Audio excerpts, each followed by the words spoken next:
آپ نے وقت دیا اپنی آخری تقریر اور الوداعی تقریر اس پارلیمنٹ کی. میں جناب اسپیکر آپ کا بھی مشکور ہوں. پچھلے 1-1.5 سال جتنا بھی آپ کو یہ موقع ملا، کم از کم وہ صورتحال تو نہیں رہی کہ جب ہم بات کرنا شروع کرتے تھے تو شروع ہوتی ہی پھر ہمارا مائک بند ہو جاتا تھا. باقی آپ نے سپیس دینے کی کوشش کی اور ایک باوقار طریقے سے اس اسمبلی کو چلایا. اس پر ہم آپ کے مشکور ہیں اور ہمیں جو وقت دیا اس کا بھی آپ کو مشکور ہیں. جناب اسپیکر،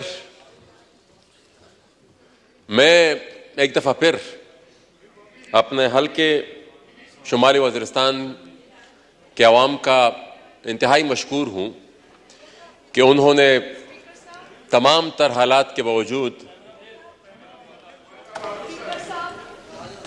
جی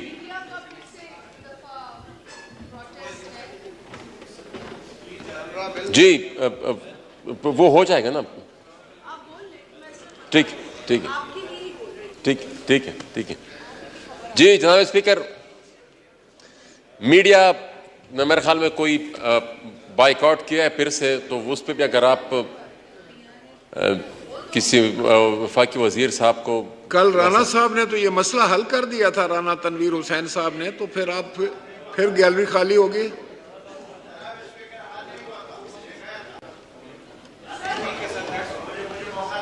جی چلیں ابھی ایک داوڑ صاحب بات کریں. جی آپ کسی کی ڈیوٹی لگائیں کہ ان کے پاس چلا جائے. مولانا صاحب آپ اس کے بعد پھر بات کر لیں گے. جی محسن صاحب آپ بات کریں. جی تو میں جناب اسپیکر ایک دفعہ پھر مشکور ہوں اپنے حلقے شمالی وزیرستان کے عوام کا کہ انہوں نے ایک پولیٹیکل ورکر کو ہر تمام جو حالات تھے، جتنے بھی آڈز تھے، ان سب کے باوجود، جتنے بھی ایک اوپریسو انوائرمنٹ تھا اس کے باوجود انہوں نے ان سب کا مقابلہ کیا اور مجھے اس ایوان تک پہنچایا. اور ان تمام اپنے ساتھیوں کا، اپنے دوستوں کا، اپنے جو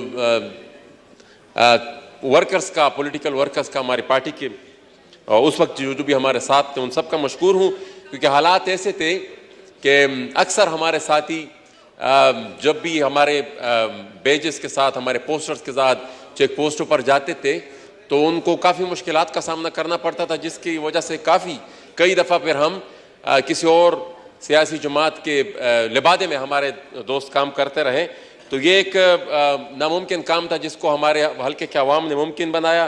تو میں اپنے حلقے کے عوام کا ایک دفعہ پھر شکریہ ادا کرتا ہوں. جو توقعات تھی، ظاہر بات ہے اس ایوان کو جب دور سے ہم دیکھتے ہیں بطور ایک سیاسی ورکر یا بطور ایک عام شہری کے، تو حالات کچھ اور نظر آتے ہیں، توقعات کچھ اور ہوتی ہیں. لیکن جب یہاں پر آتے ہیں تو پھر اندازہ ہوتا ہے کہ یہاں پر کام نکالنا کتنا زیادہ مشکل ہے اور اختیار کیا ہے پھر یہاں پر اس پارلیمنٹ کے پاس. پھر یہاں پر ہمارے ورکرز کے ساتھ، ہمارے ایم این ایس کے ساتھ کتنا اختیار ہے. اس میں ٹھیک ہے کچھ غیر جمہوری قوتیں جو ہیں ان کا بھی ہاتھ ہوگا، لیکن کافی حد تک اس میں پھر ہمارا اپنا بھی حصہ ہے. ہمارے اپنے بھی یہاں پر ہمارے جو ساتھی، ہمارے ایم این ایز جو وزیر بن جاتے ہیں تو اس کے بعد عام عوام تو چھوڑیں، ہمارے اپنے ایم این ایز کے ساتھ ان کا پھر جو رویہ ہوتا ہے وہ اس ہاؤس کی بے تکیری میں، اس کو طریقے سے اس پارلیمنٹ کی یہاں پر عوام کی جو نمائندگان ہیں اس میں ہماری اپنی بھی کافی اس میں حصہ ہے. باقی جو قوتیں ہیں جنہوں نے اسپیس چینا ہے پارلیمنٹ سے، وہ تو الگ سی ڈیبیٹ ہے، لیکن اس میں ہمارا اپنا بھی حصہ ہے اور اس کو ہم دوسری طریقے سے حل کر ہی نہیں سکتے. سب سے پہلے تو ہم نے خود ان کا احترام کرنا ہوگا، اس پارلیمنٹ کا احترام کرنا ہوگا، یہاں کے ممبران کا احترام کرنا ہوگا.